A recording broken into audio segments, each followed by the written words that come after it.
Hello friends, welcome back. In this tutorial, we will study about set theory. Set theory is a branch of mathematical logic where we learn about sets and their properties. Now, what is a set? A set is an unordered collection of objects known as elements or members of the set. Now see, suppose we have a set A and this small element A is member of this set A. Then we will represent it by this expression. This expression shows that this small a is an element of this set A. If I write like this, then it shows that this element A is not a member of this set A. Usually sets are represented by capital letters. Now the next topic is set representation.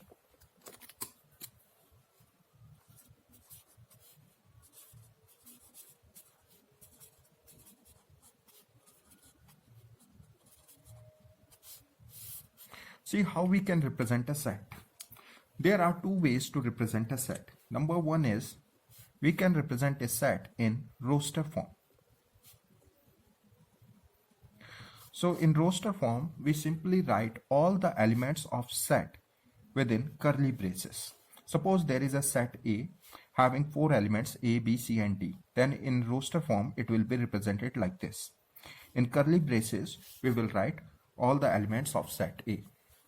Now second is set builder form.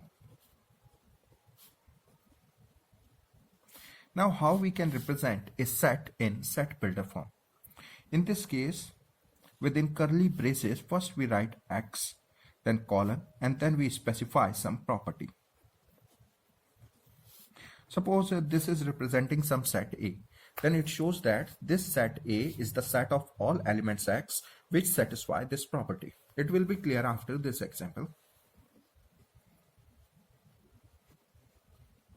Suppose there is a set C and it is having 4 elements 2, 4, 6 and 8. So here we have represented this set C in roster form. In set builder form, this set C will be represented like this. This set C is the set of all elements X which satisfy this property. What is that property? That X is an even integer between 1 and 8. Right. So here you can see that C is the collection of all elements X where X is an even integer between 1 and 8, that is 2, 4, 6 and 8. Now let us study some terms which are associated with sets. So first one is finite set.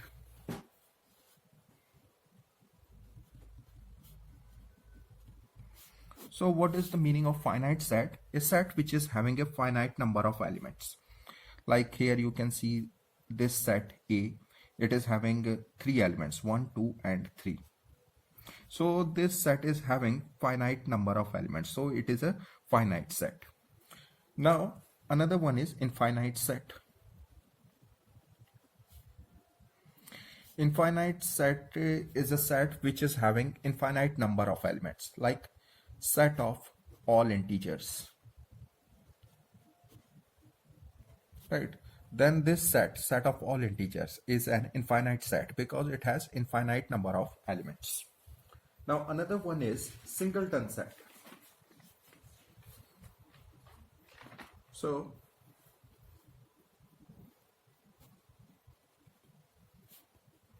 singleton set. So what is the meaning of singleton set? Singleton set is that set which is having only a single element. Set having only one element. Now null set or empty set.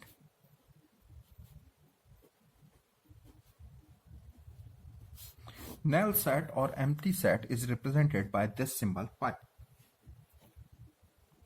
and this set does not have any element. So this is a null set or empty set, right? So it is a set which contains no elements. Now the next term which is associated with sets is subset. So what is a subset?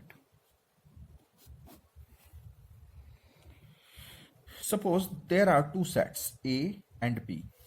Every element of set A belongs to set B. Then set A will be a subset of set B, right? So here we will write it like this. We will use this symbol. This expression shows that set A is a subset of set B and set B is superset of set A, right? Every element of set A is also present in set B. Now, there are two types of subsets. One is proper subset, another one is improper subset. So first of all, we will study about improper subset.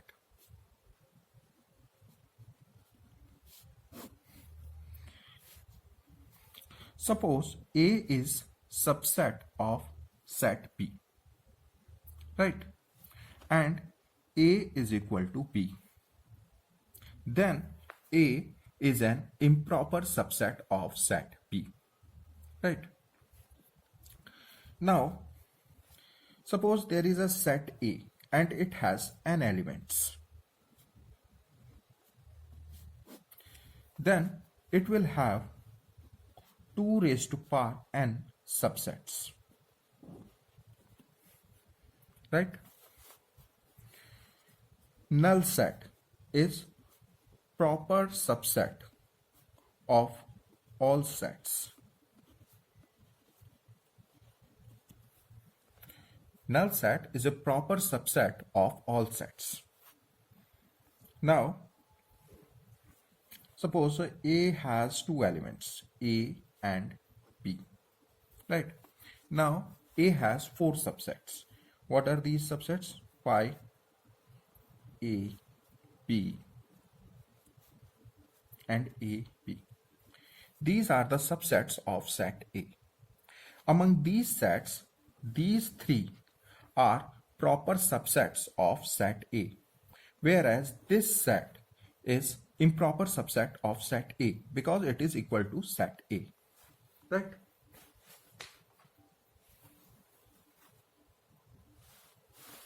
Now, when A is proper subset of set B, then we can write it like this.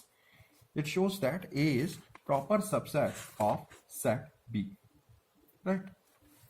Now, suppose A is subset of set B and B is subset of set A. Then it implies that A is equal to B, right? Now, another term is cardinality of a set. Cardinality of a set means number of elements in a set.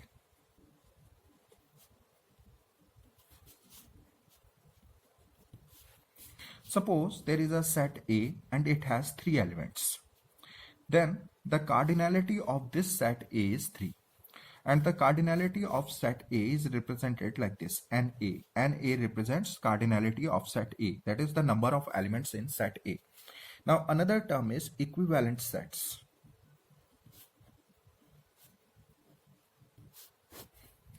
Now suppose there are two sets A and B and both are having same cardinality. It means both are having same number of elements. Then we will say that set A and set B, they are equivalent sets. Suppose, see this set A, it has 3 elements. And now see here, this set B, it is also having 3 elements. Then you can see that these two sets are equivalent sets. Another term is equal sets.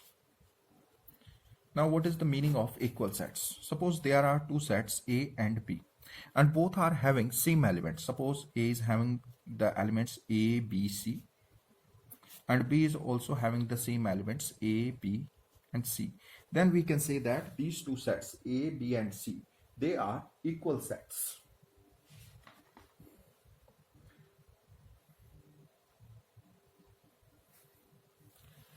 Now another term is universal set.